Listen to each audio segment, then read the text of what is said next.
বস্তুর 3000 গুণ বড় দেখায়।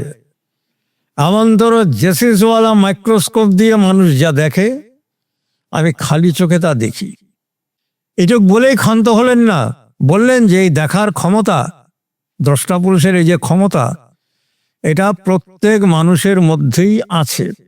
তাহলে আপনি তো ইচ্ছা করলেই এই সমস্ত সৃষ্টির লয় ঘটিয়ে দিতে পারেন। স্থির দৃষ্টিতে তার দিকে তাকিয়ে বলছেন, হ্যাঁ, ইচ্ছা করলে তাও পারি। যখন গরুকে দহন করা হয়, তার আগে তার বাটে দুধ আসার জন্য বাছুরকে দিয়ে দুধের বাঁটকে চষানো হয়। একদিন ঠাকুর শৌচালয়ে আছেন, ওখান থেকে চিৎকার করলেন, কেষ্টদা এসে গেছে, এসে গেছে। কেষ্টদা তাড়াতাড়ি খাতাপত্র নিয়ে গেলেন। The booming commotion of existence, এই বলে ঠাকুর যে বাণীটা দিলেন, কৃষ্ণপ্রসন্ন ভট্টাচার্য পরবর্তীতে বলছেন যে আমার শরীর শিহরিত হয়ে উঠতে শুরু করলো, কলম পড়ে গেল হাতে থেকে। প্রভু শ্রীরাম, শ্রীকৃষ্ণ, ভগবান বুদ্ধ, প্রভু যিশু, মোহাম্মদ, শ্রী চৈতন্য, শ্রীরামকৃষ্ণ, শ্রী শ্রী ঠাকুর অনুকূল চন্দ্র, ভারতের সনাতন আর্য সংস্কৃতির মেলবন্ধন একই প্ল্যাটফর্মে, একই সাথে। আপনাদের হাতের মুঠোয় নিয়ে এসেছে কল্কি অবতার অ্যাপ। শিক্ষা, অনুপ্রেরণা আর আধ্যাত্মিক বিনোদনের এক অনন্য ভাণ্ডার। এখন 3টি ভাষায় উপলব্ধ, বাংলা, হিন্দি ও ইংরেজিতে। আজই ডাউনলোড করুন গুগল প্লে স্টোর থেকে সম্পূর্ণ বিনামূল্যে। লিংক পাবেন ভিডিওর ডেসক্রিপশন ও পিন কমেন্টে।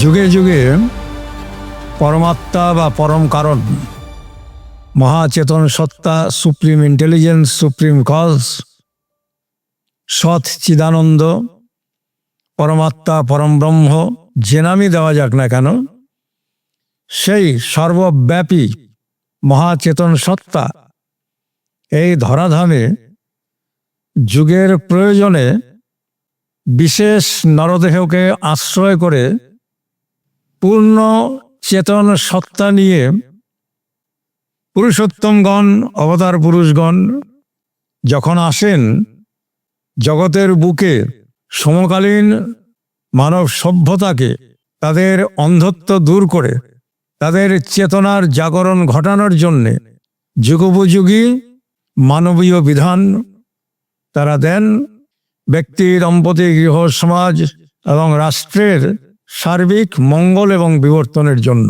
এই মঙ্গলযজ্ঞ সম্পাদিত করার জন্যে তারা উন্নততর লোক থেকে উচ্চমানের সাঙ্গ বা পার্শ্বদনকে সাথে করে নিয়ে আসেন, তার লীলার সাথী করে তারই প্রেমের আদর্শকে জগতের বুকে ছড়িয়ে দেওয়ার জন্যে সেই ভক্ত পার্শ্বদগণের সাথে ভক্ত ভগবানের লীলা তারা দেখিয়ে থাকেন।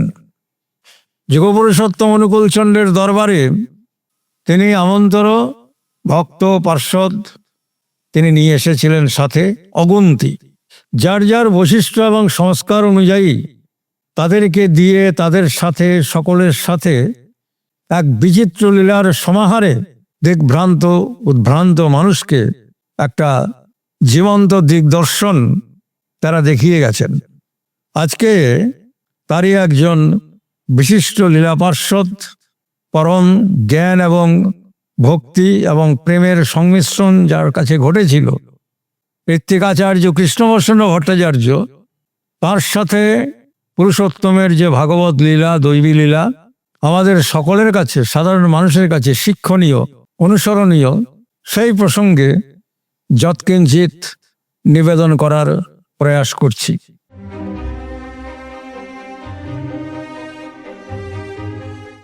কৃষ্ণপ্রসন্ন ভট্টাচার্য অধুনা বাংলাদেশ, তিনি বাংলা 1301 সালের 28শে পৌষ ঢাকা জেলাতে একটি গ্রামে জন্মগ্রহণ করেছিলেন।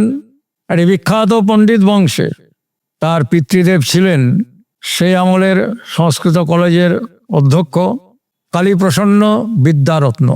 এই কালীপ্রসন্ন বিদ্যারত্নের গৃহে তৎকালীন সময়ে স্যার আশুতোষ মুখোপাধ্যায়, ডাক্তার নীলরতন সরকার এরকম বিশিষ্ট মানুষগণ তার গৃহে আসা যাওয়া করতেন।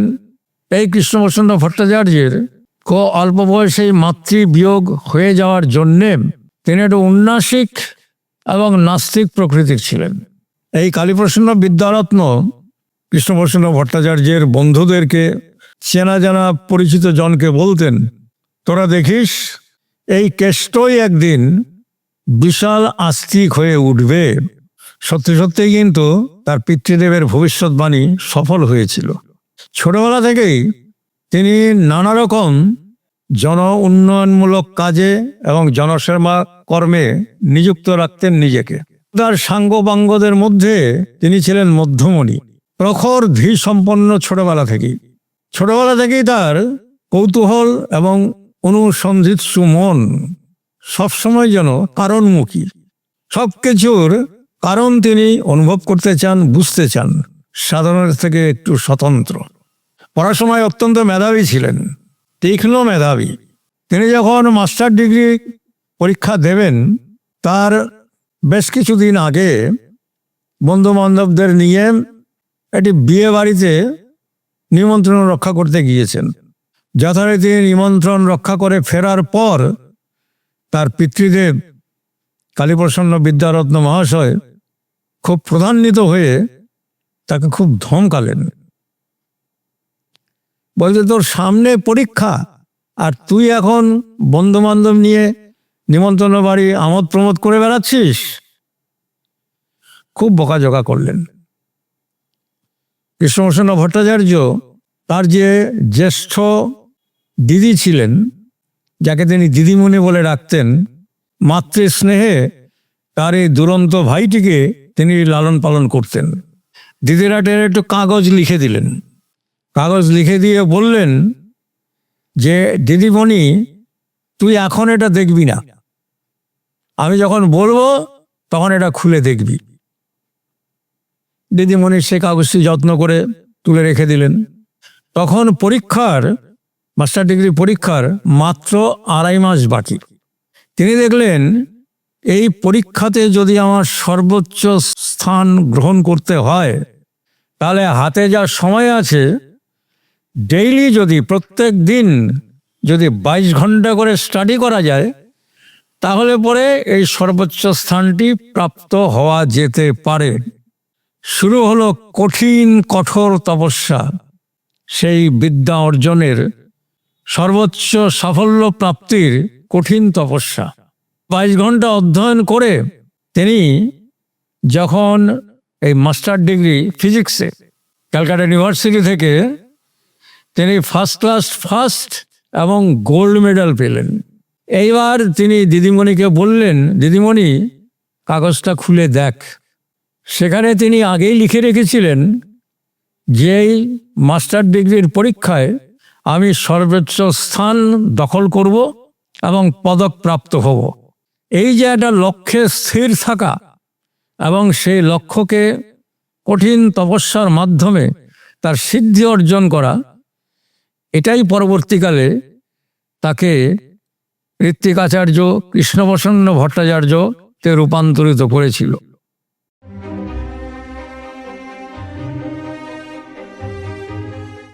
ঠাকুরের কাছে আসাটা তার খুব চমকপ্রদ। এগুলোকে বলা হয় পূর্ব নির্ধারিত, প্রিডেস্টিনড, যে সম্পর্কে পুরুষোত্তম অনুকূলচন্দ্র বহু ইঙ্গিত দিয়েছেন। জয়নগর মজিলপুরের ধীরেন্দ্রনাথ চক্রবর্তী কলকাতায় অখিল মিস্ত্রি লেনে এই দুইজনে একসাথে থাকতেন। এই ধীরেন্দ্রনাথ চক্রবর্তী পুরুষোত্তম শ্রী ঠাকুর অনুকূলচন্দ্রের দীক্ষিত ছিলেন। তিনি অবসর সময় পেলে পরেই কৃষ্ণপ্রসন্ন ভট্টাচার্যের সাথে এই ঠাকুর বিষয়ক, তার আদর্শ বিষয়ক আলাপ আলোচনা করতেন। কৃষ্ণপ্রসন্ন ভট্টাচার্য যেহেতু তিনি খুব কৌতূহলী এবং জিজ্ঞাসু ছিলেন, খুব মনোযোগ দিয়ে সেগুলো শুনতেন। তার ওই আগ্রহ দেখে ওই ধীরেন্দ্রনাথ চক্রবর্তী তাকে ঠাকুরের একটি বই পাঠ করতে দেন। বইটি পাঠ করার পর ঠাকুরের গ্রন্থটি তিনি ফেরত দিলেন। ধীরেন্দ্রনাথ দেখলেন যে বইয়ের বেশ কিছু জায়গায় আন্ডারলাইন করা আছে। তখন তিনি বুঝতে পারলেন যে তার বন্ধুপ্রবর কেষ্টদা অত্যন্ত মনোযোগ সহকারে এই বইটি পাঠ করেছেন। যথারীতি সেই শুভ লগ্নটি উপস্থিত হলো। ধীরেন্দ্রনাথকে সঙ্গে করে তিনি পাবনা হিমায়তপুরে ঠাকুর কাছে গেলেন। তখন তার 28-29 বৎসর বয়স।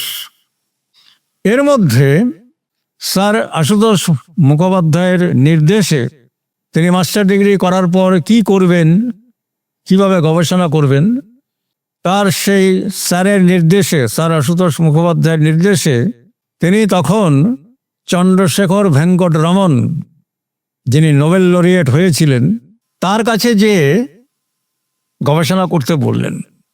তার যে গবেষণার বিষয়বস্তু ছিল electric properties in the flame, আলোক শিখার মধ্যে বৈদ্যুতিন সম্পদ বা বৈদ্যুতিন কণা কিভাবে আছে, সেই গবেষণায় নিযুক্ত। সেই অবস্থায় তিনি ঠাকুরের কথা শুনে উৎসাহী হয়ে গেলেন। প্রথম দর্শনেই তার সাথে কথা বলে তিনি মুগ্ধ হয়ে গেলেন। যখন ঠাকুর তার কাছ থেকে তার গবেষণার বিষয়টি শুনলেন, যেটা দিয়ে কি হতে পারে, কৃষ্ণপ্রসন্ন ভট্টাচার্য বলেছিলেন যে এই গবেষণায় সাফল্য লাভ করে খুব সহজেই বিদ্যুৎ উৎপাদন করা যেতে পারে। পুরুষোত্তম অনুকূলচন্দ্র তাকে একটা অদ্ভুত ইঙ্গিত দিলেন, যেখান থেকে কৃষ্ণপ্রসন্ন ভট্টাচার্য চমকে গেলেন। শ্রী ঠাকুর তাকে বলেছিলেন যে দাদা, বায়ুমণ্ডলে যে বিদ্যুতের স্তর আছে সেখান থেকে যদি পৃথিবীতে বিদ্যুৎ আকর্ষণ করা যায় কোনো কৌশলে, অ্যাটমসফিয়ারিক ইলেকট্রিসিটি একে কাজে লাগিয়ে সারা পৃথিবীতে প্রায় নিখরচায় বিদ্যুৎ সরবরাহ করা যেতে পারে। কৃষ্ণপ্রসন্ন ভট্টাচার্য চমকে গেলেন যে একজন ধর্মীয় গুরুর কাছ থেকে তিনি এই ধরনের একটা বিজ্ঞানগত জিনিস প্রাপ্ত হবেন বুঝতে পারেননি। আসলে তারা তো বিজ্ঞানময় পুরুষ। সৃষ্টির রহস্য, বিধি বিজ্ঞান, সেই মহাচেতন সত্তা নিজেই তো বিজ্ঞান, নিজেই তো বিধি। যে নিয়মে যে বিধি বসে আমাদের দৃষ্টির অন্তরালে এই জগৎ ব্রহ্মাণ্ড পরিচালিত হচ্ছে, সমস্ত ক্রিয়াকর্ম সম্পাদিত হচ্ছে, কাজেই ঈশ্বর পুরুষ, বিজ্ঞানময় পুরুষ, এটা আমাদের ঋষিরাই বলেছেন। তিনি চিন্তা করলেন যে তাহলে এই গবেষণাটা করা যায় কিনা। তিনি তার যে স্যার সিবি রামনের কাছে যে প্রস্তাবটা দিলেন, সিবি রামন বললেন যে না, আমাদের গবেষণার বিষয়টা অন্য, তোমার এই সাবজেক্ট নিয়ে এখন গবেষণা করার মতন সময় এবং ইচ্ছে বা পরিকল্পনা কোনোটাই নেই, ইনফ্রাস্ট্রাকচারটাই নেই। কৃষ্ণপ্রসন্ন ভট্টাচার্য একটু মনক্ষুণ্ণ হলেন, হয়ে তিনি কিন্তু ওই রিসার্চের থেকে সোজা চলে গেলেন পাবনা হিমায়তপুর আশ্রমে ঠাকুরের কাছে। সেখানে তিনি ঠাকুরের নির্দেশ মতন, ঠাকুর ওনাকে দিয়ে বিশ্ববিজ্ঞান কেন্দ্র বানিয়েছিলেন। সে এক বিশাল ইতিহাস। ঠাকুর যদি এই বিশ্ববিজ্ঞান কেন্দ্র যা করতে চেয়েছিলেন সেটা যদি করানো যেত, এই রাজনৈতিক পটভূমিকায় দেশ যদি ভাগ না হতো, তাহলে তিনি সেখানে যা শুরু করেছিলেন সারা পৃথিবীতে বিজ্ঞানের জগতে একটা বিপ্লব এসে যেত। কৃষ্ণপ্রসন্ন ভট্টাচার্য তার কাছে বিজ্ঞান জগতের আলোক তত্ত্ব, অণু পরমাণু তত্ত্ব, ইলেকট্রন তত্ত্ব, কোয়ান্টা তত্ত্ব, রসায়ন বিজ্ঞান, দেহবিজ্ঞান, সৃষ্টিতত্ত্ব, বেদ, বাইবেল, কোরআন, গীতা, পৃথিবীর সমস্ত মনীষীদের লিখিত বিখ্যাত বিখ্যাত গ্রন্থগুলো তিনি স্টাডি করেছিলেন, ঠাকুর করিয়েছিলেন। সেই সংক্রান্ত সমস্ত প্রশ্ন তিনি ঠাকুর কাছে উত্থাপন করেছেন। বিস্ময়ে অবাক হয়ে গেছেন যে এই সমস্ত বিজ্ঞানের যে গভীরতর রহস্য, ইলেকট্রন তত্ত্ব, পরমাণু তত্ত্ব, কোয়ান্টা তত্ত্ব, এগুলো ঠাকুর কি করে বলছেন? ঠাকুরকে যখন জিজ্ঞাসা করা হলো যে ঠাকুর আপনি এগুলো কি করে বলেন, ঠাকুর বলছেন আমি তো এগুলো দেখতে পাই। কৃষ্ণপ্রসন্ন ভট্টাচার্য চমকে উঠলেন যে এত সমস্ত সূক্ষ্ম কণা, যেগুলো শক্তিশালী দূরবীন দিয়েও দেখা সম্ভব নয়, শুধুমাত্র গাণিতিক হিসাবে এদের অস্তিত্ব রয়েছে, সীমাবদ্ধ রয়েছে, আর ইনি কোন পুরুষ যিনি বলছেন এটা দেখতে পান? সাধারণ ঠাকুর বলছেন, কেষ্টদা, বস্তুর 3000 গুণ বড় দেখায় আমান্তর জেসিসওয়ালা মাইক্রোস্কোপ দিয়ে মানুষ যা দেখে, আমি খালি চোখে তা দেখি। এটুক বলেই ক্ষান্ত হলেন না, বললেন যে এই দেখার ক্ষমতা, দ্রষ্টা পুরুষের এই যে ক্ষমতা, এটা প্রত্যেক মানুষের মধ্যেই আছে। যদি সে কোনো রকমে মনটাকে এককেন্দ্রিক করে, বিকারহীন করে, নিষ্ক্রিয় করে, ওই পিনিয়াল গ্ল্যান্ডে মনস্থির করে সৎ মন্ত্রের ভাইব্রেশনে তার সেরিব্রামের অডিও ভিজুয়াল সেন্টারের যে স্নায়ুকোষ এবং নিউরনগুলোকে যদি সে জাগিয়ে তুলতে পারে, মানব মস্তিষ্কের এই ক্ষমতাটা আছে। সে কারণদর্শী হতে পারবে, সূক্ষ্মদর্শী হতে পারবে, দূরদর্শী হতে পারবে। কৃষ্ণদা হতবাক হয়ে গেলেন। ঠাকুর এনাদেরকে দিয়ে যে সমস্ত বিশাল বিভিন্ন ধরনের ওই আমলে একটা অজ পাড়াগায়ে যে সমস্ত সরঞ্জাম জোগাড় করে দিয়েছিলেন, বিখ্যাত বিখ্যাত ব্যক্তিত্ব তারা সেই আমলে বিশ্ববিজ্ঞান কেন্দ্র দেখে, যেমন জ্ঞানেন্দ্রনাথ ঘোষ বিশিষ্ট বিজ্ঞানী, প্রশান্ত চন্দ্র মহালনবিশ ইত্যাদি বিখ্যাত বিজ্ঞানের ব্যক্তিগণ, কেউ ব্যক্তিগতভাবে পরিদর্শন করে, কেউ কৃষ্ণদার কাছে শুনে তারা বিস্ময়ে হতবাক হয়ে গিয়েছিলেন। এবং এই কৃষ্ণপ্রসন্ন ভট্টাচার্যকে দিয়ে ঠাকুর বিজ্ঞান বিষয়ক যে ঠাকুরের কাছে জানতে চেয়েছিলেন, তার পরিণাম ফল বিখ্যাত পুস্তক বিজ্ঞান বিভূতি।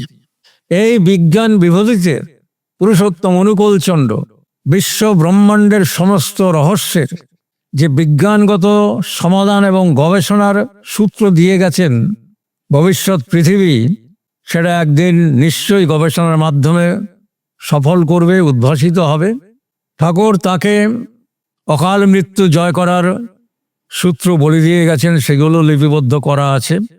কি করে আলোক তরঙ্গ এবং শব্দ তরঙ্গকে কাজে লাগিয়ে মানুষের জীবনী শক্তির যে কম্পন তার পরিমাপ করে তদনুপাতিক আলোক তরঙ্গ এবং শব্দ তরঙ্গ এবং চুম্বক তরঙ্গ এর সংমিশ্রণে সেই সমপরিমাণ জীবনীয় স্পন্দন অকাল মৃতদেহে প্রবেশ করিয়ে তাকে যে পুনরায় রিভাইভ করানো যেতে পারে, যা কিনা নামের ভাইব্রেশনে সম্ভব হয়, পুরুষোত্তম অনুকূলচন্দ্র সেটা যে যন্ত্র মাধ্যমে সম্ভব, সেই ভাইব্রেশন উৎপন্ন করে সেটার সূত্র কিন্তু তিনি দিয়ে গেছেন।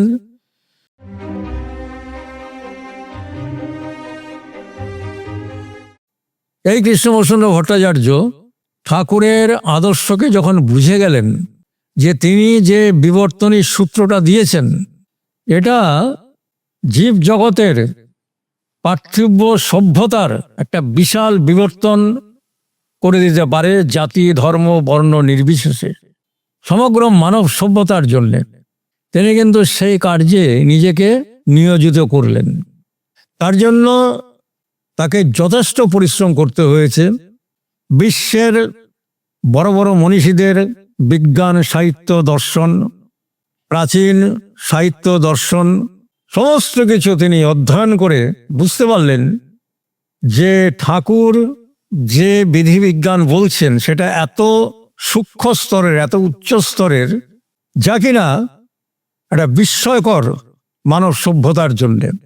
ঠাকুরকে তিনি প্রশ্ন করে করে নানা প্রসঙ্গে 4টে খণ্ড ঠাকুরের কাছে প্রশ্ন করে করে অগন্তি রেফারেন্স সহ বিশ্বের বড় বড় মনীষীরা কে কি বলেছেন ঠাকুরের উক্তির সাথে, তার বিজ্ঞান এবং দর্শনের সাথে কার কার মিল আছে, সেগুলো সমস্ত ফুটনোটে দিয়ে এই নানা প্রসঙ্গের 4টে খণ্ড তিনি করে দিয়ে গেছেন। মোহাম্মদ খলিলুর রহমানকে নিয়ে তিনি ইসলাম ধর্ম সম্পর্কে, ইসলাম মতবাদ সম্পর্কে বহুবিধ প্রশ্ন করে দুজনে মিলে ইসলাম প্রসঙ্গে রচনা করলেন প্রশ্নোত্তরে। তার মধ্যেও বিশ্বের তাবর তাবর মনীষীদের রেফারেন্স, বেদ, কোরআন, বাইবেল ইত্যাদি সহ বড় বড় মনীষীদের উক্তি সহ ফুটনোটে দিয়ে একটা বিখ্যাত বই তিনি রেখে গিয়েছেন। অধ্যাপক হোসেনুর রহমান, এ মাসুদ, পণ্ডিত গৌরীনাথ শাস্ত্রী, এ সমস্ত বিদগ্ধ ব্যক্তিগণ, সেই আমলের ক্যালকাটা ইউনিভার্সিটির ভাইস চ্যান্সেলর উখাট সাহেব, এরকম আরো বড় বড় সমস্ত জ্ঞানীগুণী ব্যক্তিগণ, তারা ইসলাম প্রসঙ্গে নানা প্রসঙ্গে পড়ে চমকিত হয়ে গেলেন। কৃষ্ণপ্রসন্ন ভট্টাচার্য ঠাকুরকে একদিনকার বলছেন যে, ঠাকুর, আপনি ইচ্ছা করলে ইংরেজিতেও বাণী বলতে পারেন। তিনি কেন বললেন এটা? না, তিনি দেখলেন যে আন্তর্জাতিক স্তরে, ইন্টারন্যাশনাল লেভেলে ঠাকুরের বার্তাটা যদি পৌঁছতে হয়, তাহলে ঠাকুরের বেশ কিছু উক্তি সার্বিকভাবে ইংরেজিতে হওয়া বাঞ্ছনীয়। সমস্ত পৃথিবীর মানুষের বুঝতে সহজ হবে, সুবিধা হবে। ঠাকুরকে বারবার তিনি নিবেদন করছেন। যে প্রসঙ্গে ঠাকুর কেষ্টদার সম্বন্ধে বলেছিলেন সকলকে হাসতে হাসতে, যে কেষ্টদা পানাতে জানে। পানানো মানে এটা গ্রাম বাংলার ভাষা। যখন গরুকে দহন করা হয়, তার আগে তার বাটে দুধ আসার জন্য বাছুরকে দিয়ে দুধের বাঁটকে চোষানো হয়। যখন দুধটা ভালো এসে যায়, তখন দুধটা দোয়ানো হয়। এই যে বাছুরকে দিয়ে যে তাকে চোষানো হয়, এটাকেই গ্রাম বাংলার ভাষায় পানানো বলে। এই যে সচ্চিদানন্দময় কেন বলা হয়? সৎ মানে চিরন্তন অস্তিত্ব, চিৎ মানে সারাশীল, অর্থাৎ যে সারা দিতে জানে, সারা নিতে জানে। এই সারা দেওয়া এবং নেওয়ার ব্যাপারটা কিন্তু নির্ভর করে টিউনিং এর উপর, একাগ্রতার উপরে। তাহলে পরম পুরুষকে, সিদ্ধ সন্ত পুরুষকে যদি এই ইম্পালসটা দেওয়া যায় টিউনিং হয়ে, তাহলে প্রকৃতিগতভাবেই, বিধানগতভাবেই তাদের এই দেহের মধ্যে যে চেতন সত্তা আশ্রয় করে আছে, তার কিন্তু রিফ্লেকশন হয়ে যা বেরিয়ে আসে, সেটাকেই আপ্তবাক্য বলা যায়। সেটাকেই কিন্তু বিধিবিজ্ঞান সমন্বিত উক্তি বলা যায়। এইভাবে তাকে রীতিমতন আবেদন করতে করতে করতে করতে হঠাৎ একদিন ঠাকুর শৌচালয়ে আছেন, ওখান থেকে চিৎকার করলেন, কেষ্টদা এসে গেছে, এসে গেছে। কেষ্টদা তাড়াতাড়ি খাতাপত্র নিয়ে গেলেন। The booming commotion of existence, এই বলে ঠাকুর যে বাণীটা দিলেন, কৃষ্ণপ্রসন্ন ভট্টাচার্য পরবর্তীতে বলছেন যে আমার শরীর শিহরিত হয়ে উঠতে শুরু করলো, কলম পড়ে গেল হাতে থেকে।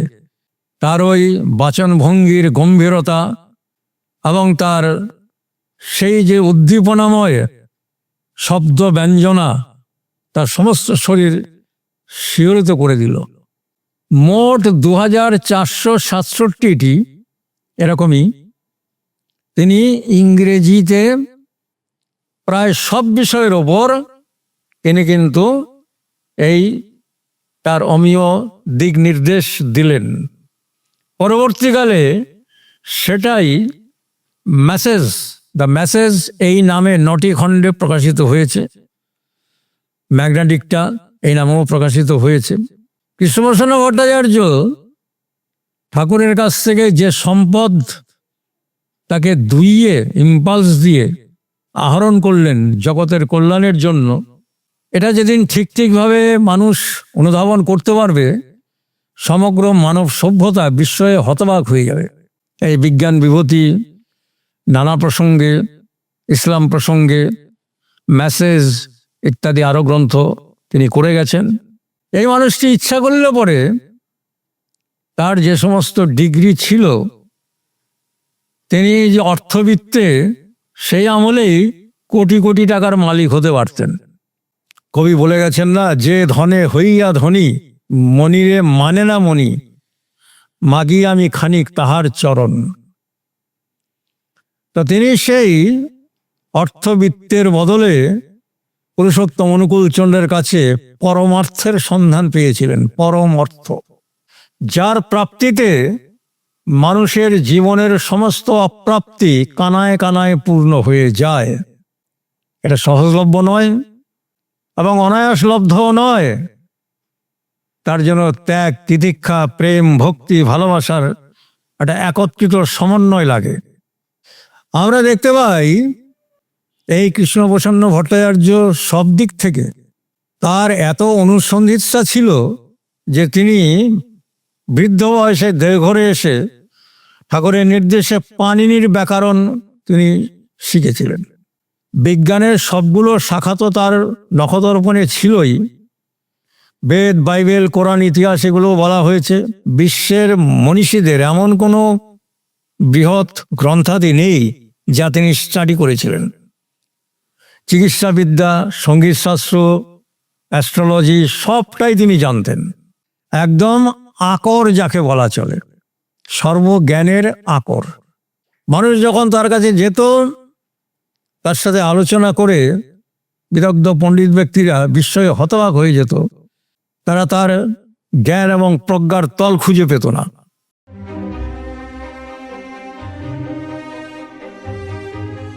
শ্রীরামপুর টাউন হল, সেখানে একটি শিক্ষা সম্মেলন হবে।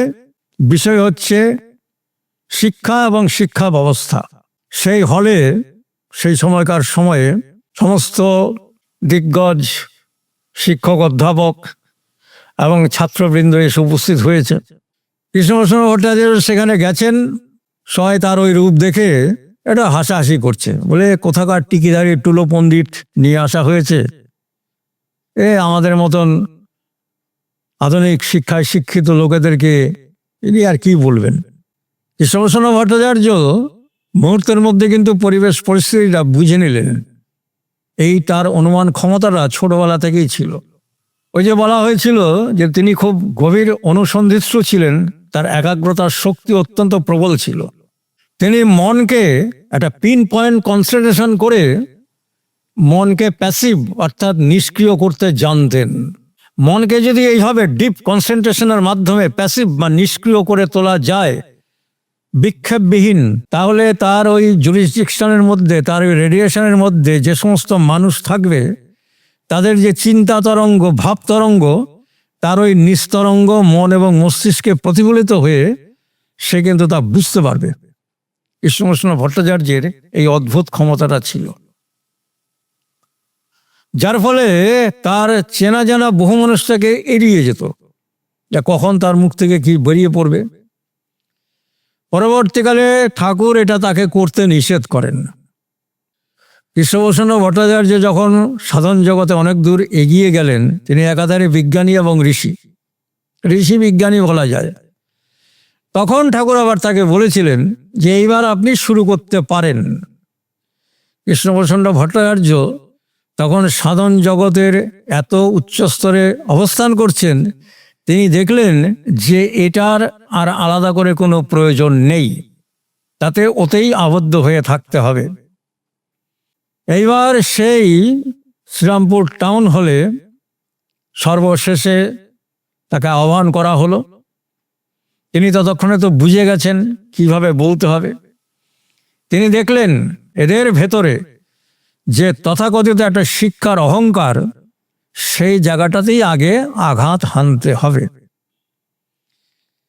তিনি প্রথমে বলতে উঠেই সকলকে অভিবাদন করে মঙ্গলাচরণ করে তিনি শুরু করলেন, ক্যালকাটা ইউনিভার্সিটি যখন মাস্টার ডিগ্রিতে আমাকে সর্বোচ্চ উপাধিটি দিল, ফার্স্ট ক্লাস ফার্স্ট এবং গোল্ড মেডাল আমাকে দিল, যেই না উনি এটা বলেছেন, সমস্ত হলের লোক স্তম্ভিত হয়ে গিয়েছে। এই মানুষটি অতি সাধারণ বেশে আমাদের কাছে বসেছিলেন, হতবাক হয়ে বিস্ময়ে তার দিকে তাকিয়ে আছে। তিনি বলতে শুরু করলেন যে উচ্চশিক্ষার মেডেল তো আমি পেলাম, হায়ার এডুকেশনের মেডেল তো আমি পেলাম, সাথে সাথে আরও একটা মেডেল আমি পেলাম, সেটা হচ্ছে অহংকারের মেডেল। আমি ফিজিক্সের first class first gold medallist. যখন ঠাকুরের কাছে গেলাম, সেখানে যে শিখলাম যে প্রকৃত বিদ্যা মানুষকে বিনয় দান করে। পরবর্তীকালে ঠাকুরকে তিনি প্রশ্ন করেছিলেন, ঠাকুর আপনার সহজ সহজ কথাগুলো বুঝতে আমার প্রায় 12 বছর সময় লেগেছে, এটা কেন লাগলো? এই যে কৌতূহলী শিশুর মতন প্রশ্ন। কৃষ্ণপ্রসন্ন ভট্টাচার্যকে ঠাকুর জিজ্ঞাসা করছেন, কৃষ্ণদা আপনাকে ইউনিভার্সিটি কটা মেডেল দিয়েছিল? বলে একটাই তো মেডেল, গোল্ড মেডেল পেয়েছিলাম। বলে না না, আপনি আরো একটা মেডেল পেয়েছিলেন।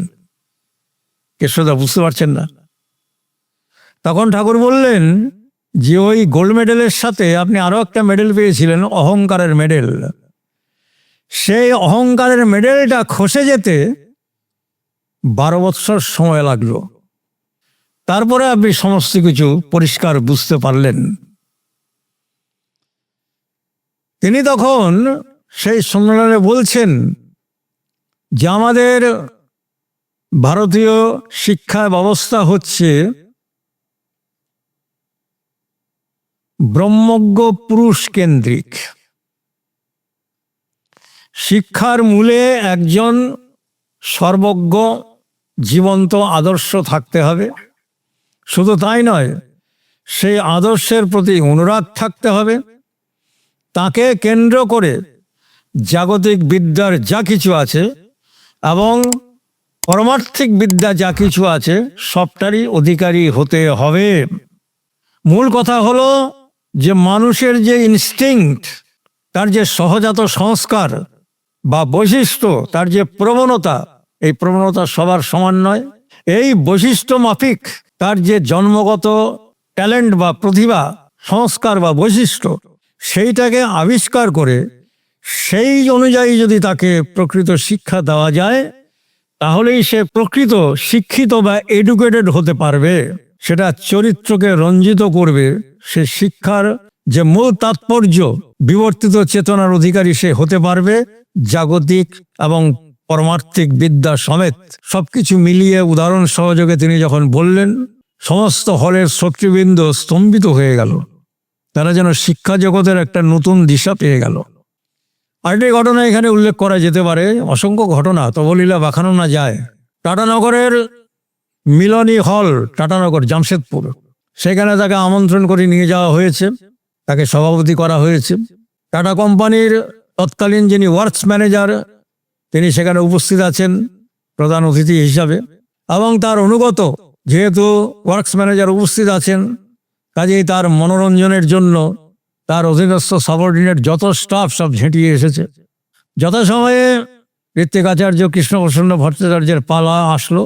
তিনি সকলের প্রতি দৃকপাত করে মাঙ্গলিক বচন, সকলকে যথাযোগ্য আপ্যায়ন সম্বোধন করে তিনি খুব সংক্ষিপ্তভাবে বললেন, যেখানে আপনারা বিভিন্ন প্রান্ত থেকে এখানে সমবেত হয়েছেন, টাটা কোম্পানি, জামশেদজি টাটা, এখানে সকলের যে ম্যাটেরিয়াল চাহিদা, উদরপূর্তির ব্যবস্থা, এটা খুব ভালো করে দিয়েছেন।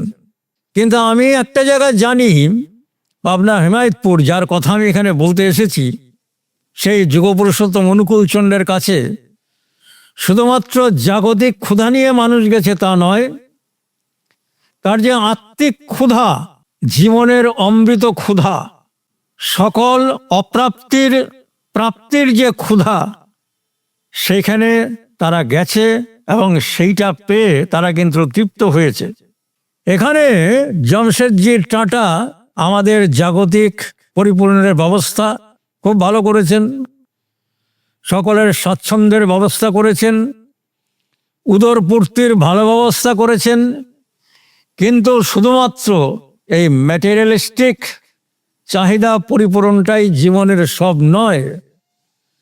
তাহলে পরে মানুষ এতেই মগ্ন হয়ে সংঘাত, বিভিন্ন রকমের কমপ্লেক্স অবসেশনের মধ্যে পড়ে যে তাদের জীবনে যদি কোনো মহৎ আদর্শ না থাকে, যদি পরমার্থিক কোনো লক্ষ্য না থাকে, তাহলে কিন্তু এই জাগতিক চাহিদার আবদ্ধতা মানুষকে কিন্তু প্রচণ্ডভাবে অবসেসড করে দিয়ে পশুত্বের দিকে নিয়ে যেতে পারে। তাই একই সাথে উদরের সাথে নিজের মস্তিষ্কটা হাত দিয়ে দেখালেন যে মস্তিষ্কের ক্ষুধা বা খাদ্য এটারও প্রয়োজন আছে, এবং এটা যিনি দিতে পারেন, যিনি জাগতিক ক্ষুধার পথ দেখাতে পারেন, মস্তিষ্কর ক্ষুধা অর্থাৎ আত্মিক ক্ষুধা, আত্মিক শান্তি, তৃপ্তি, স্বস্তির ক্ষুধা যিনি নিবারিত করতে পারেন, আমি সেই কথাই বলতে এসেছি, জীবনে কিন্তু আমাদের তাকে প্রয়োজন। ইত্যকার বক্তব্য শেষ করে তিনি যখন সবাইকে ধন্যবাদ জ্ঞাপন করছেন, ওই বিশাল সভায় হাততালির আর বিরাম নেই। আমি তো সংক্ষিপ্ত একটুখানি ইঙ্গিত দিলাম মাত্র। সবাই স্তম্ভিত হয়ে গেল কেষ্টদার এই বিশাল প্রজ্ঞা, প্রেম এবং ক্ষুরধার বিজ্ঞান এবং দার্শনিক যুক্তিতে। এই ছিলেন কৃষ্ণপ্রসন্ন ভট্টাচার্য।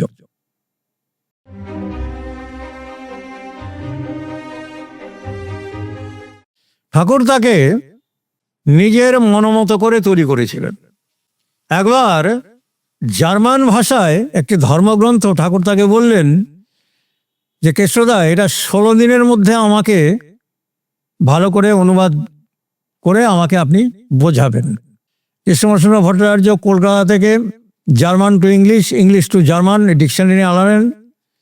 আনিয়ে মাত্র 12 দিনের মাথায় সেই ভাষাকে রপ্ত করে ঠাকুরের কাছে সেই ধর্মগ্রন্থের পুঙ্খানুপুঙ্খানু বক্তব্য শুনিয়েছিলেন। সবাই তখন স্তম্ভিত হয়ে গিয়েছিল যে এটা কি করে সম্ভব। কৃষ্ণপ্রসন্ন ভট্টাচার্য হাসতে হাসতে বললেন যে আমি দেখলাম যে জার্মান ভাষাটা ভালো করে শিখতে 1 সপ্তাহের বেশি সময় লাগা উচিত নয়। তাহলে কোন স্তরের প্রতিভাবান এবং মেধাবী তিনি ছিলেন, যিনি 12 দিনের মধ্যে জার্মান ভাষাটা শিখে নিয়ে সেই ধর্মগ্রন্থের অনুবাদ করতে সক্ষম হয়েছিলেন। এ প্রসঙ্গে আরেকটি দারুণ ঘটনা মনে পড়ে যায়। ঠাকুর তখন উচ্চ রক্তচাপে আক্রান্ত। সে আমলের চিকিৎসকরা তার জন্য যা যা ওষুধপত্র পাওয়া যেত সেগুলো দিচ্ছেন, কিন্তু সেই ওষুধগুলো সঠিকভাবে কাজ করছে না। ঠাকুরের এই অবস্থাটা দেখে কৃষ্ণপ্রসন্ন ভট্টাচার্যের সেই ভক্ত হৃদয় ব্যাকুল হয়ে উঠল। তিনি দেশ বিদেশের যত মেডিকেল জার্নাল আছে সব স্টাডি করতে শুরু করলেন। ইত্যবসরে কলকাতা থেকে বড় বড় 2 জন চিকিৎসক তাদের টিম দেওঘরে ঠাকুরের কাছে গেছেন। তারা ঠাকুরের দেহ বিধানকে, জাগতিক নরদেহকে পরীক্ষা করে চিন্তা করছেন যে কি ধরনের ওষুধ দেওয়া যেতে পারে। কৃষ্ণপ্রসন্ন ভট্টাচার্য ওই ডাক্তারদের যেখানে মিটিং হচ্ছিল নিজেদের মধ্যে, সেখানে উপস্থিত হলেন। এসে বলছেন বিনয়ের সাথে, ডাক্তারবাবু একটু আসতে পারি? আসলেন, বললেন হ্যাঁ আসুন। বলছেন আপনারা কি বিষয়ে মিটিং করছেন? বলছে হ্যাঁ আমরা চর্চা করছি, কিছু ওষুধ নিয়ে আলোচনা করছি যে আমরা কোন মেডিসিনটি প্রয়োগ করব। সাথে কৃষ্ণপ্রসন্ন ভট্টাচার্য একটা ওষুধের নাম করলেন। বলছে আচ্ছা ডাক্তারবাবুগণ, এই ওষুধটা প্রয়োগ করা যায় কিনা? তারা আশ্চর্য হয়ে বললেন, আরে এই ওষুধটার ব্যাপারেই তো আমরা কনসাল্ট করছি, এই মেডিসিনটাই তো আমরা ঠাকুরকে দেব বলে ঠিক করেছি, আপনি এটা কি করে জানলেন? আপনি কি ডাক্তার? কৃষ্ণপ্রসন্ন ভট্টাচার্য বলছেন না না, আমি ডাক্তার নই। তাহলে আপনি এই চিকিৎসা শাস্ত্রে এই গভীর জ্ঞান কোথা থেকে পেলেন? বলছেন ঠাকুরের এই অসহায় কষ্টটা দেখে বিভিন্ন রকমের দুঃখ বেদনা আর্ত পীড়িত এসে তাকে ভারাক্রান্ত হৃদয়ে সবকিছু কথা বলছে। নরদেহ তো, কাজে সেই চাপে তার এই যে উচ্চ রক্তচাপের যে কষ্ট, সেটাকে দূর করার জন্য আমি 6 মাস সমস্ত রকমের মেডিকেল জার্নাল স্টাডি করেছি। করে আমার কাছে মনে হয়েছে যে এই ওষুধটা দেওয়া যেতে পারে। ডাক্তাররা বলছেন আশ্চর্যের ব্যাপার, 6 বছরে যে কোর্স কমপ্লিট করা যায় না ভালো মতন, আপনি মাত্র 6 মাসে সেটা আয়ত্ত করলেন, এটা কি করে সম্ভব? কৃষ্ণদা একটা অদ্ভুত জবাব দিয়েছিলেন। বলছেন ডাক্তারবাবু কি বলছেন? ঠাকুরের জন্য প্রয়োজন হলে আমাকে 6 দিনে যে কোনো বিদ্যা রপ্ত করতে হবে। আমাদের কল্পনার বাইরে, কি কনভিকশন! একাগ্রতা, ভালোবাসা, ভক্তি এবং যোগের কোন স্তরে গেলে পরে এরকম প্রত্যয়দীপ্ত কথা তার ভেতর থেকে বেরোতে পারে? তাকে জিজ্ঞাসা করা হয়েছিল, আপনি আপনার ছেলেদের কাছ থেকে কি আশা করেন? কৃষ্ণপ্রসন্ন ভট্টাচার্য অম্লান বদনে উত্তর দিলেন, আমি যা করেছি আমার ইষ্টের জন্য, আমি চাই আমার ছেলেরাও যেন সেই পথ অবলম্বন করে এই জীবন্ত ইষ্টকে আজীবন বহন করে চলেন। তারা তাই করেছিলেন। এই কৃষ্ণপ্রসন্ন ভট্টাচার্যের বহুমুখী প্রতিভার কথা বলতে গেলে শেষ হবে না। একটা বিস্ময়কর জীবন আলেখ্য তার ইষ্টদেবতাকে কেন্দ্র করে, যা কিনা যুগ যুগ ধরে মানুষকে অনুপ্রেরণা দেবে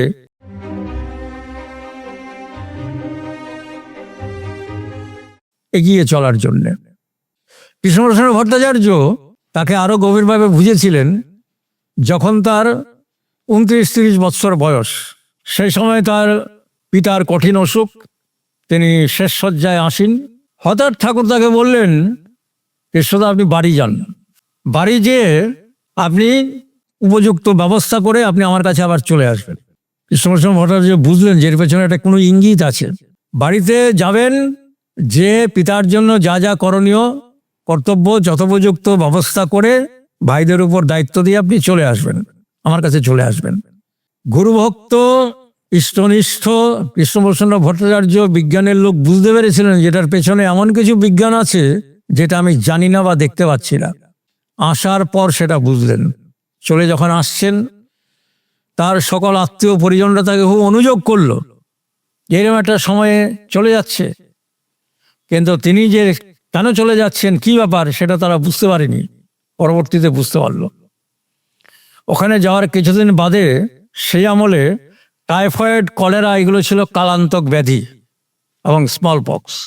গ্রামের পর গ্রাম উজাড় হয়ে যেত, কোনো চিকিৎসা ছিল না। ভালো হলে হলো, না হলে নাই। কৃষ্ণপ্রসন্ন ভট্টাচার্যের দুরারোগ্য টাইফয়েড আক্রান্ত হলেন তিনি। তারপরে পরেই তার অবস্থা ক্রমশ ফ্যাটাল হতে শুরু করলো, একদম যায় যায় অবস্থা। তখন মাতা মনমোহিনী দেবী ঠাকুরকে যেয়ে বলছেন, তিনি জানতেন যে তিনি কাকে গর্ভে ধারণ করেছেন। বলছেন, হ্যারে অনুকূল, কেষ্ট যে এইভাবে চলে যাবে এটা তো আমি সহ্য করতে পারছি না, এটা তুই ব্যবস্থা কর, আমি যে দাগা সহ্য করতে পারবো না। কারণ মাতা মনমোহিনী দেবী কৃষ্ণপ্রসন্ন ভট্টাচার্যকে নিজের সন্তানের মতন ভালোবাসতেন। মায়ের এই প্রবল আকুতিতে ওই বিশ্বচেতন স্বরূপ, মহাচেতন স্বরূপের আসন যেন টলে উঠল। সেই জীবনীয় করুণার ধারা নেবে আসলো, এবং দেখা গেল ধীরে ধীরে ধীরে ধীরে ধীরে ধীরে কেষ্টদা কিন্তু সে অবধারিত মৃত্যুর হাত থেকে ফিরে আসলেন। পরবর্তীকালে তার কুষ্ঠিতে আয়ুর বিচার করে দেখা গেল যে ওই বয়সে তার একটু মৃত্যু হৃষ্টি যোগ ছিল। এই ইষ্ট নির্দেশ পালন করতে গিয়ে তিনি কিন্তু তার যে অন্তর্নিহিত যে যৌগিক শক্তি, ইষ্টের সংস্পর্শে, ইষ্টের নির্দেশে, সেটা কিন্তু ক্রিয়াশীল হয়ে রোগ শক্তিকে পরাভূত করে তাকে কিন্তু জীবন এবং অমৃত দান করল।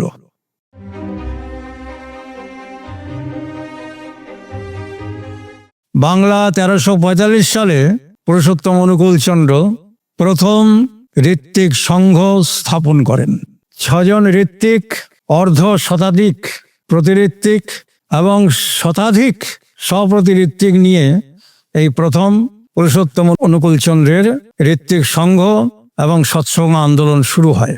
এই ঋত্বিক সংঘের পরিচালনা ভার পরম শ্রদ্ধেয় কৃষ্ণপ্রসন্ন ভট্টাচার্যকে দেন এবং তাকে ঋত্বিক আচার্য উপাধিতে ভূষিত করেন।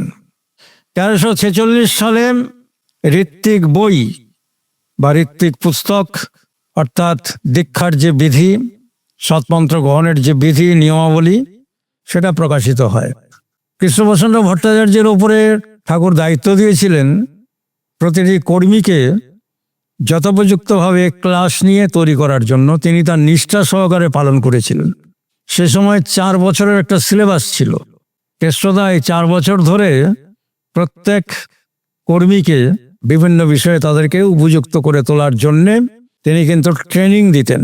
যার ফলে যাদের অবদানে ঠাকুরের এই আন্দোলন সারা ভারতবর্ষ তথা সারা পৃথিবীতে একটা বিশাল সারা জাগাতে পেরেছিল।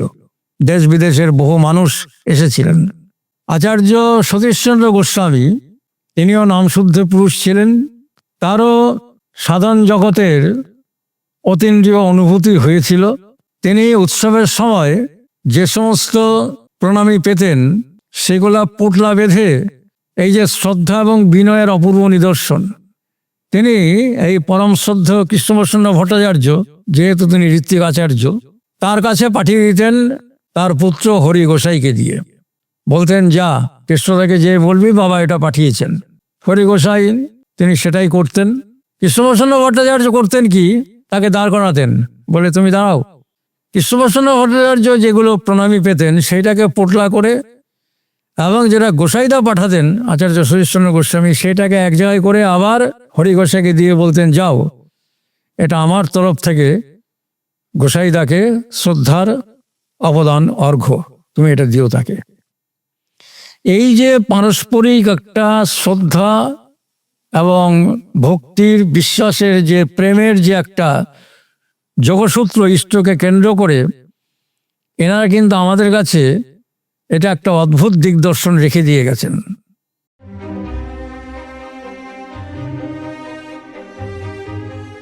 কৃষ্ণপ্রসন্ন ভট্টাচার্য বসে আছেন, এমন সময় এই আচার্য সতীশচন্দ্র গোস্বামীর নাতি, তার ডাকনাম ছিল কালোদা, কালো বলে ডাক্তার সবাই গুরুজনেরা, আর ভালো নাম হচ্ছে মনোজ গোস্বামী, ডাক্তার মনোজ গোস্বামী। তিনি তখন অল্প বয়স, তিনি যাচ্ছেন, হঠাৎ কেষ্টদার নজরে পড়েছে। এই কালো শোন, তো কালোদা গেছেন, মনোজদা গেছেন, বস এখানে, বসেছেন। কেমন আছিস, কুশল বিনিময় টিনি হলো। আচ্ছা তোর কোন বই পড়তে ভালো লাগে, কি বই পড়িস? তো বলছেন, কাকা আমার তো টারজানের বই পড়তে খুব ভালো লাগে। বলে, বল দেখি কিরকম গল্প। তো টারজানের গল্প করতে করতে, যেখানে টারজানের যে বান্ধবী মুরা, সে বিপদে পড়েছে বনের মধ্যে, সে আত্মচিৎকারে টারজানকে ডাকছে, সে ভগবানকে ডাকার মতন এমনভাবে ডাকছে। আমার মনোজ এত সুন্দর করে বর্ণনা দিচ্ছেন, হঠাৎ দেখলেন কেষ্টদার চোখে জল। কেষ্টদা কাঁদতে কাঁদতে বলছেন, কালো, এই মুরার যে টারজানের প্রতি যে ভক্তি, সে যেভাবে তাকে ডাকছে আর্ত অবস্থায়, আমার তো এই মুরার মতন ঠাকুরের প্রতি ভক্তিটাও হলো না রে। আমি যে মুরার চেয়েও হতভাগা। মানে ভক্তি বিনয়ের কোন স্তরে তিনি পৌঁছিয়ে গিয়েছিলেন, যার ফলে এইভাবে আবেগে উল্লসিত হয়ে চোখের জলে আনন্দ অশ্রুতে তিনি এইভাবে নিবেদন করতে পারেন।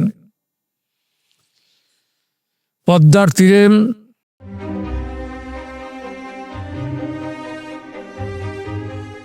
গভীর রাত্রি, ঠাকুর বসে আছেন, কেষ্টদাও বসে আছেন। হঠাৎ কেষ্টদার মনে তার ভেতরের যে দোদুল্যমান চিন্তা বা সন্দেহ, তিনি প্রশ্ন রাখলেন যে, ঠাকুর আপনাকে তো সবাই ভগবান বলে, সেই পরম কারণ, তারই উৎক্ষেপ, আপনি নরদেহ ধারণ করেছেন, এইটা বলে। এবার আপনি আমাকে বলুন, আপনি সত্যিই তাই কিনা, আপনি সেই পরমাত্মা স্বরূপ ভগবান বা পরম কারণের উৎক্ষেপ কিনা। ঠাকুর এড়িয়ে যেতে চাইছেন, কিছুতেই এ কথা সে কথা বলে কেষ্টদাও ছাড়বে না। না, আপনাকে বলতেই হবে। এই যে শিষ্যের সন্দেহ ভঞ্জন করা, ঠাকুর তার প্রবল আকুতিতে হঠাৎ সেই ভর দিয়ে বজ্র গম্ভীর কণ্ঠে বলে উঠলেন, হ্যাঁ কেষ্টদা, আমি সেই পরম কারণ, আমি সেই, আমি সেই, আমি সেই। কেষ্টদা পরবর্তীতে বলছেন যে, সেই অন্ধকার নিস্তব্ধ পদ্মার জল বয়ে চলেছে, উপরে আকাশ, নিচে জনপ্রাণী নিস্তব্ধ, কেউ নেই, গাছপালা সাক্ষী। তার সেই যে গভীরতর বজ্র গম্ভীর স্বর আমার সমস্ত হৃদয়ে যেন আলোড়ন তুলে গেল। এ যেন কথা নয়, এ যেন বিশ্ব আত্মার তার নিজের স্বরূপ ব্যক্ত করা। আমি কথা বলতে পারলাম না, বাকরুদ্ধ হয়ে গেছি। আমি তখন প্রশ্ন করলাম, তাহলে এই যে সমস্ত জগৎ ব্রহ্মাণ্ড পরম কারণ রূপে আপনিই সৃষ্টি করেছেন? ঠাকুর বললেন, হ্যাঁ তাই। এই অনুকূল দেহ নিয়ে সৃষ্টি করেছেন? না, এই দেহতে যে পরম কারণের উৎক্ষেপ বা প্রকাশ ঘটেছে সেই পরম কারণ করেছেন, সেটি তিনি ভাষায় ব্যক্ত করছেন।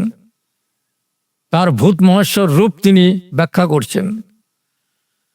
সাথে সাথে বলছেন, তাহলে আপনি তো ইচ্ছা করলেই এই সমস্ত সৃষ্টির লয় ঘটিয়ে দিতে পারেন। স্থির দৃষ্টিতে তার দিকে তাকিয়ে বলছেন, হ্যাঁ ইচ্ছা করলে তাও পারি। সেই কারণ স্বরূপে তিনি এটা লয় করে দিতে পারেন। কৃষ্ণদা বলছেন, তাহলে করেন না কেন? শান্ত রূপ ধারণ করে বললেন, কৃষ্ণদা অমন্তর ইচ্ছাই হয় না। অর্থাৎ যে কারণ স্তরে তিনি আত্মস্বরূপে এই জগৎ ব্রহ্মাণ্ড সৃষ্টি করেছেন, আবার এই জগৎ ব্রহ্মাণ্ড সেই পরম কারণে লয় হবে, এটা স্বাভাবিক নিয়মই হবে। তার জন্য তাকে আলাদা করে লয় করতে হবে না। কেশবদা বুঝলেন, শ্রীকৃষ্ণ অর্জুনকে যেমন বিশ্বরূপ দেখিয়েছিলেন, তিনি সেই ব্রহ্মস্বরূপ কারণ স্বরূপে কিভাবে একই সাথে সৃষ্টি স্থিতি এবং লয় ঘটিয়ে চলেছেন, এই বিশ্বরূপ অর্জুনকে দেখিয়েছিলেন। অর্জুন বুঝতে পারলেন যে এই সার্ধ ত্রিহস্ত পরিমিত নরদেহে কার অবস্থান, বিকাশ এবং প্রকাশ ঘটেছে। কৃষ্ণপ্রসন্ন ভট্টাচার্য সেটি কিন্তু এই বিশ্বরূপ দর্শন তারও হলো সেই মুহূর্তে। তিনিও কিন্তু অনুভব করলেন যে পরমাত্মা পরম কারণ, সেই বিশ্ব আত্মা বিশ্ব আমি এই ক্ষুদ্র সার্ধ ত্রিহস্ত নরদেহে কিন্তু পূর্ণ বিকশিত এবং প্রকাশিত হয়েছেন জগৎ কল্যাণের জন্য।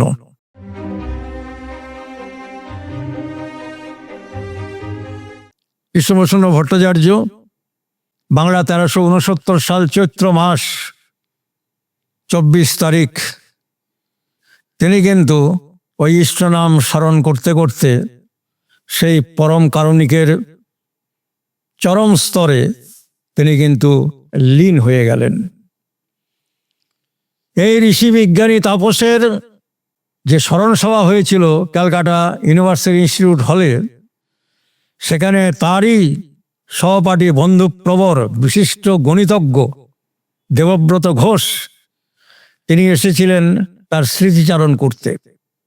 এসে তিনি বললেন যে আমাদের এই কৃষ্ণপ্রসন্ন, আমাদের এই সহপাঠী অত্যন্ত মেধাবী ছাত্র ছিল, আমাদের থেকে অনেক গুণে মেধাবী ছিল, আমাদের চেয়ে বহু কিছু সে করে যেতে পারত, কিন্তু আমরা শুনলাম সে পাবনার কোন আশ্রমে যেয়ে সে সন্ন্যাসী হয়ে গেছে। আমরা ভাবলাম তার মস্তিষ্ক বিকৃতি ঘটেছে। পরবর্তীকালে আমরা তার সাথে দেখা করতে যাই এবং তার সাথে আলাপ আলোচনা করে আমরা এটা বুঝলাম যে তার মস্তিষ্ক বিকৃতি তো ঘটেইনি, বরং আমাদেরই মস্তিষ্ক বিকারগ্রস্ত এবং বিকৃত। আধ্যাত্ম বিজ্ঞানের যে চরম স্তর সে এইখানে এসে তার ইষ্টদেবতা পরম পুরুষ শ্রী ঠাকুর অনুকূলচন্দ্রের কাছে পেয়েছে। এই মহাতাপসের জীবন আলক্ষ্য অক্ষমভাবে পুরুষোত্তমের আতুল শ্রীচরণে নিবেদিত হলো। সকলের জ্ঞাতার্থে এই ঋষি বিজ্ঞানীর জীবন আলক্ষ্য মানুষকে আরোতর প্রেরণায় উদ্বুদ্ধ করে তুলুক, আরোতর সমৃদ্ধ করে তুলুক। জাগতিক এবং আধ্যাত্মিক বিদ্যার সমন্বয়ে তার দেখানো পথে মানুষ শান্তি, সমৃদ্ধি, স্বস্তি এবং বিবর্তিত চেতনার অধিকারী হয়ে উঠুক। পরম কারুণিকের রাতুল শ্রীচরণে এই প্রার্থনা নিবেদন করে এই মহতি জীবন আলেখ্য এখানেই শেষ করলাম। জয়গুরু, বন্দে পুরুষোত্তমম। প্রভু শ্রীরাম, শ্রীকৃষ্ণ, ভগবান বুদ্ধ, প্রভু যিশু, মোহাম্মদ, শ্রী চৈতন্য, শ্রীরামকৃষ্ণ, শ্রী শ্রী ঠাকুর অনুকূল চন্দ্র, ভারতের সনাতন আর্য সংস্কৃতির মেলবন্ধন একই প্ল্যাটফর্মে, একই সাথে। আপনাদের হাতের মুঠোয় নিয়ে এসেছে কল্কি অবতার অ্যাপ। শিক্ষা, অনুপ্রেরণা আর আধ্যাত্মিক বিনোদনের এক অনন্য ভাণ্ডার। এখন 3টি ভাষায় উপলব্ধ, বাংলা, হিন্দি ও ইংরেজিতে। আজই ডাউনলোড করুন গুগল প্লে স্টোর থেকে সম্পূর্ণ বিনামূল্যে। লিংক পাবেন ভিডিওর ডেসক্রিপশন ও পিন কমেন্টে।